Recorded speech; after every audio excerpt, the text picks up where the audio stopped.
Hey there, welcome back. So in this video, we are continuing to build the foundations that we need to put in place to grow our successful business. And what we're going to talk about now is a little bit of the planning and the strategy that needs to be set before we continue on that systems and strategies for our actual marketing and getting those clients in the door. So what we want to talk about is why it's important to become a specialist. And if we take a look at our three pillars of success, our why, our goals, and our plan, we can see that as part of our plan, we need to set that foundation and build trust with our future clients. So in order to do that, we can choose to become a specialist. And there are four main reasons why you would want to become a specialist. And those are, number one, to stand out among other stylists. When you become a specialist, you can set yourself apart. You can stand out in a crowd. And I don't really like the word competition because I believe that no two stylists are alike. There are literally no two hairstylists in the world that will do hair exactly the same. Isn't that kind of amazing when you think about it? Because there's haircuts, there's hair color, there's all different types of techniques and ways to do hair color, but no two hairstylists will ever do the same person's hair the same way. It's all unique to that individual, and that individual is you. Even if you trained a salon full of 10 stylists, the salon was owned by you, you coached 10 stylists exactly the same, they're still going to be a little bit different because each of them is going to bring in their unique skills, their unique talents, their unique voice, their unique experience and who they are as an individual, because truly we are artists. I believe that before we're business owners, before we have a salon and hairstyling business, we are truly artists with a passion. We have something to give. We have something to bring to the world. And so even though I don't believe in competition, it's still important to let people know who you are as an individual. So when you specialize, you gain that credibility and you're able to more easily set yourself apart. Number two is that you actually become an authority. People look to you as the expert. People look to you as the person who has achieved a better result for more people. You have put in more hours of practice. You have worked on more clients. You have focused on specializing in a very specific area because the hair industry, as we know, is huge. Right? And there are many services that we can offer. And a lot of times what happens is we take any and all clients. We don't want to turn clients away, especially when we're starting out. We just want to fill our chair. We just want to fill our time. We want to actually make money to prove to ourselves that we chose the right industry, that we chose the right job or career or profession. We're often trying to make someone else happy too. Maybe it's our spouse, maybe it's our parents, maybe it's people who kind of might say, well, don't you want to go to school or college or university and maybe you want to do something else? Is hairstyling really a way to make good money or provide for your lifestyle or your family? And the answer is absolutely yes. And so sometimes we can find ourselves in that place of just accepting any and all clients in order to look like and make it seem as though we are successful. But what I have found in the over 20 years being a hairstylist, because this is what I did for many years. I took everyone. I took the perms. I took the kids cuts. I took all of the things that maybe I didn't necessarily want to do, but I found out that I was living and basically operating by fear of loss, fear of losing money, fear of losing clients. I didn't want to say no. But when you realize that specializing is such an important thing to do, you also realize that the opposite is actually true, that you can actually get more clients, make more money, become more successful if you choose to specialize. And that number two reason is that you become the authority. So you can actually create, number three, create a higher demand. So when you're a specialist, people will seek you out. There's plenty of people who are willing to find that person who can do an excellent job on their hair. There are many people out there that don't want to just settle for the average hair color or the average haircut because they realize that their hair, especially us women, our hair is our most important accessory. It can literally make or break our day. It can give us the confidence we need, or if we're having a bad hair day, it can just kind of start the day off to nothing good. And so we all know that, and we know that by our happy clients. How many of you have had those people come and sit in your chair, and when you're completely done with the service, they are just like, they let you know, I feel so much better.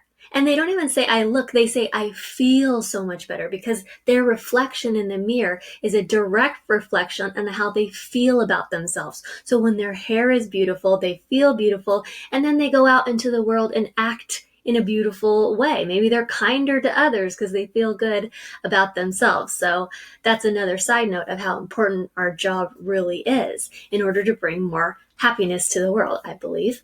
And so we create a higher demand for our specialized skill. And that way, that increases our value and therefore increases the value that we can then give to others. Because I find that when you feel good about what you're doing, when you're specializing in the thing that you love and taking the clients that you really want, working on the clients that you really find joy in working on, you are a happier person. You are a happier hairstylist, and pretty much you're going to do better work because you're happier with what you're doing. You're happier and more joyful with the clients that you're taking and the work that you're doing.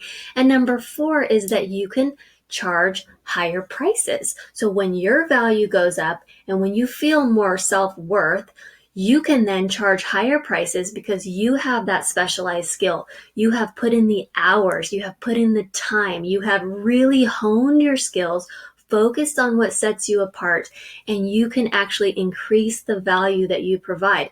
And if you choose to specialize in one area, then that means that you're going to put in so many hours of becoming the expert that you raise the value on your service. And that way you can actually charge higher prices. So let's take a look at an example of this. When we look at doctors, for example, you have a general practitioner versus a brain surgeon. Now, if you happen to need a very specialized operation or procedure done, and it happens to involve your brain, hopefully that's not true for you, you may most likely choose the brain surgeon over the general practitioner. Why is that? Because you instinctively know that the brain surgeon has put in so many more focused hours on this specific skill, this specific craft. So you trust them more. You trust that their skill is so specialized because they've done it over and over and over again so many times to achieve perfection in this skill. Now, the general practitioner has spread himself through many different types of medical services, procedures that he does, and so he's not going to be as focused, and you instinctively know this about him. A similar thing is true for a general dentist versus a root canal specialist. The general dentist is going to take any and all patients. He's going to practice anything they need to do. But if you've ever had a root canal, and I have, you know that you want a root canal specialist. Why? Number one, they're faster. They have more confidence about what they're doing, and you just trust them more because you know that this is what they do day in and day out, over and over again. And if you leave this to someone who hasn't practiced it as many times and gotten really, really good at this one thing, you know that it's not going to be as great of an experience. And so the same is true for hairstylists, and why not? And these are some examples of how you can become a specialist and set yourself apart. One example is a blonding specialist. And this is one I've seen that makes probably the biggest difference in the industry as I've seen for hairstylists. Number one, because there's just a lot of potential clients. There's a lot of clients who want to be blonde. They want those balayage. They want those ombres. They want those highlights, the baby lights, the chunky highlights. They want to be blonde. And anyone who has had a bad experience where they couldn't achieve the result, maybe they're starting with a really low level 2, level 3, and wanting these level, 12 results of their highlights, they know that it's not just okay to choose just any stylist, right? They want someone who is experienced with achieving that blonde, not only getting it as light as they want, but also reducing the damage that can happen if someone doesn't know exactly how to achieve that blonde and maintain the integrity of the hair, right? And so they set themselves apart. They let people know that this is what they specialize in, and they can also charge more prices and get more referrals when people pass around their name and talk about them. Another example is a dimensional color specialist, a curly hair specialist, a bridal design specialist, upswept and updo style expert, vivid color specialist, color correction specialist, and precision cutting specialist. Another one could also be a hair extension specialist, which should definitely be on this list. And the truth is, you don't just have to choose one, but when it comes to our marketing, and in a future video, when we're marketing and when we're doing Facebook or Instagram advertising, this is going to help a lot to set yourself apart in the news feed. And when it comes to getting in front of people who maybe don't already know you, when you're attracting new clients into your salon and into your chair. So it's not to say that you just only can do this type of client. Of course, you can do any clients that you want, but especially when it comes to marketing your services, this is going to let people know that you are the one to choose when you're really specifically targeting that specific type of client. If you decide that these are the clients you want to work with, this is how you get that message to them and attract them to you. So the first thing you want to do is ask yourself, who is your dream client? Get an idea, a picture in your head of the person that you're talking to through your marketing.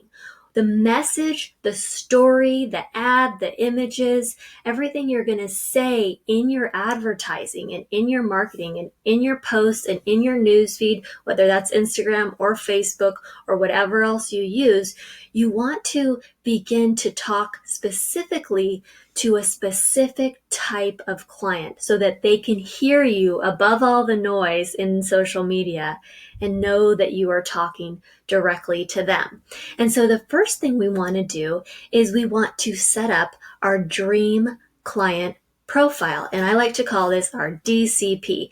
And this is a very important foundation for our marketing to decide who is that specific client that we want to speak to, that we want to reach out to through social media or whatever type of advertising that we're doing, because of course we can use this in all our advertising methods to reach the people who we truly want to attract. People need to know that you're speaking directly to them. And when they do, when someone feels like you're speaking directly to them, that's when you begin to pull them in. That's when you begin that relationship, because they find that connection, because they truly think she's talking straight to me. And that's a very important part of your marketing systems and strategies.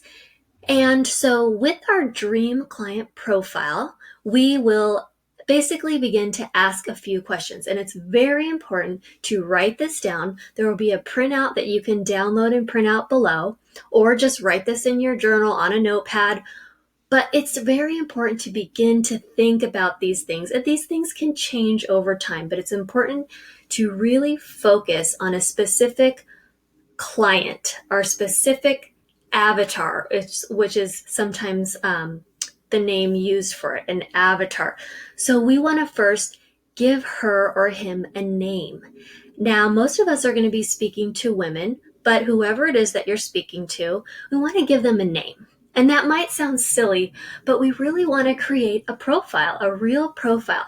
So when we do our marketing and when we do our messaging, we find ourselves always talking to this one person, because the more you single out specifically and talk to that one person, the more people are going to really feel that connection when they are your specific ideal dream client. So give her a name, give her an age. An average age is good, because the more detail that we can give her, the easier it will be to create our advertising and our marketing. And also ask yourself, what are her hobbies? What does she like to do? What does she like to do for her profession? What does she like to do for her downtime? Who is she? What keeps her up at night? What makes her tick? Also, how much money does she make? Because especially if we're offering a high-end service, like a blonding service or a vivid color service or a hair extension service, we want to make sure that we're targeting that specific client who's actually going to not only want to pay you, but be able to have the income in order to support this service, and that she would keep returning to you most of all. For example, if you have hair extension clients, then you know that the best hair extension clients are the ones that keep returning and keep maintaining those hair extensions. Yes, it's nice to fill your books with hair extension clients, but if you only see them once, for example, if it's for their wedding and then they never come back again, that's okay to fill in the gaps. But what we really want always in any business are clients to keep returning and referring their closest friends. That's what keeps a business really going and really successful. So the next question you want to ask yourself is, what does she do for a living? So how is she professional? Is she, what kind of job does she have? Does she wear her hair up? Does she need to maintain the color? Is she a businesswoman? Is it very important she gets a blowout once a week? Does she like to have a professional blowout? Does she like to maintain her hair extensions, every single month in order to constantly be having her hair in the optimum condition? Is she willing to spend on hair products? Is she willing to maintain the upkeep that it actually takes so that the hair doesn't ever sacrifice the integrity or get too damaged? Because we all know that people who are, say, blonde or people who have hair extensions, if they don't keep it up properly, they can do a lot more damage to their hair over time. Are they willing to invest in the right conditioners and treatments and come back when they need to come back, when you suggest they come back, if that's every 4 weeks or whatever that might be? And also, how does she spend her free time? Does she travel? Does she go in the pool a lot? I mean, you get these clients who want these hair extensions and they're traveling to the tropical island and they're in the ocean all of the time. And then they come back with these matting knots and damaged hair and they're crying to you, but maybe they weren't the ideal hair extension client in the first place. So another thing that we look at is when they come in, making sure they answer some questions so that you could have a really thorough consultation to really know who they are, so that you can provide the best service and the best follow-up service as well, to make sure that they're always happy, because the happiest clients are going to be the ones who will refer the most people and also talk about you in a really positive light later on.